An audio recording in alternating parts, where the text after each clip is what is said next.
On revient à présent sur l'annulation du tribunal de lieu des décisions du Conseil européen au sujet des accords agricoles et de pêche avec le Maroc. C'était hier. Pour en parler en juin en direct depuis Bruxelles, Arnaud Tissin, directeur général du European Business Summit. Bonsoir et bienvenue. Bonsoir madame. Alors, en tant que directeur général d'un influent cabinet de communication européen et qui œuvre pour construire des passerelles entre l'Europe et l'Afrique, comment vous commentez l'arrêt du tribunal de première instance qui vient d'annuler les accords agricoles et de pêche entre l'Union européenne et le Maroc, sachant qu'hier, la Commission européenne a souligné l'impératif de préserver un partenariat stratégique avec le Maroc? Voilà, écoutez, nous suivons les activités et l'actualité marocaine depuis plusieurs années, puisqu'on a le plaisir de travailler avec le Maroc et au Maroc, et précisément dans un objectif de rapprochement entre l'Union européenne et l'Afrique. Nous sommes convaincus du rôle que le Maroc peut jouer.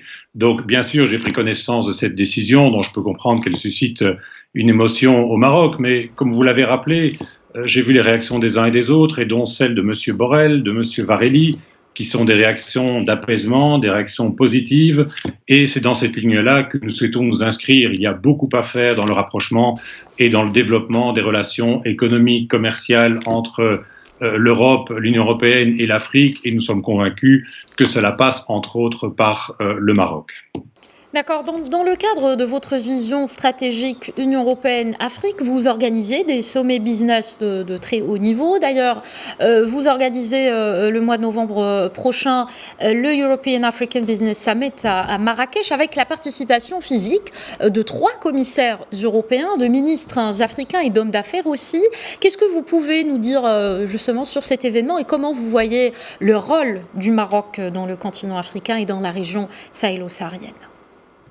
Oui, voilà, mais comme je le disais, c'est précisément pour cette raison que nous avons choisi le Maroc pour nous installer, pour développer ces relations commerciales, économiques, comme je le dis, entre l'Europe et l'Afrique. Nous avons la participation et le soutien des autorités européennes, vous l'avez rappelé, mais plus globalement aussi d'autorités internationales telles que la Banque mondiale. Nous avons la Banque africaine de développement qui participe, le FMI, donc toute une série d'organisations internationales qui vont pouvoir montrer à quel point il y a un nouveau cadre, je dirais, qui se développe en Afrique. La zone de libre-échange, c'est un instrument très important pour l'Afrique. Donc le Maroc a définitivement ce rôle à jouer, Marrakech en particulier.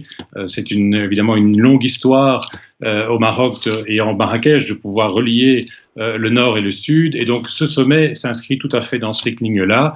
Nous allons avoir la participation donc autant du secteur public, du secteur privé, européens et africains. Et pendant 2 jours, les 28 et 29 novembre, eh bien, je vous invite tout simplement à participer. J'imagine que de nombreux chefs d'industrie et capitaines d'industrie marocains nous suivent ce soir, donc je les invite à participer. Il y a beaucoup à faire et le sommet vise, je dirais, au-delà de simplement de répéter les grandes promesses de part et d'autre, c'est de trouver des solutions concrètes. Notre sommet vise réellement à nouer des partenariats économiques, commerciaux entre le privé et le public, et c'est précisément l'objectif de ce sommet. Merci beaucoup Arnaud Tissan, directeur général du European Business Summit. Merci d'avoir répondu à nos questions.